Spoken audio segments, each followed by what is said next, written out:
D'abord que je me réjouissais beaucoup que les éléments de responsabilité financière de la réforme soient portés et pris en compte par deux personnalités éminentes de la majorité. Et je le dis sans malice, il est arrivé parfois, dans le passé, qu'on me fasse le reproche d'accorder trop d'attention à ces questions d'équilibre financier, de vouloir trop souvent garantir le fait que la réforme que nous portons soit équilibrée dans le court terme, à l'horizon 2027, voire dans le long terme.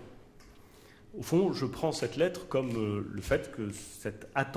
attention permanente que je porte aux questions d'équilibre financier et de responsabilité financière,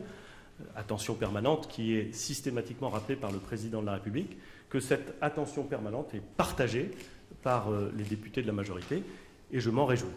Pour le reste,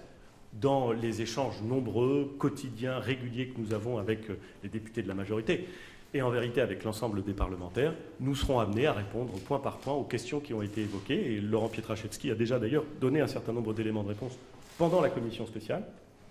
Et j'indique enfin que sur un certain nombre de sujets qui sont évoqués par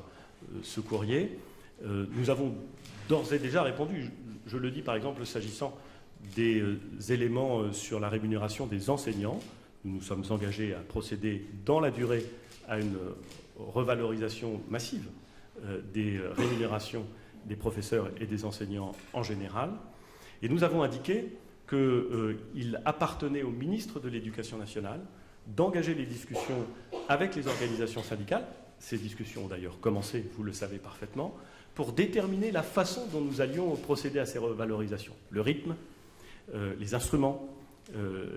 la façon dont nous pouvions, avec eux, construire une loi de programmation qui sera préparée à l'horizon de juin. Tout cela, nous l'avons dit, nous sommes en train de le faire, et c'est évidemment un des éléments que j'apporte au questionnement que vous avez évoqué de ces deux parlementaires.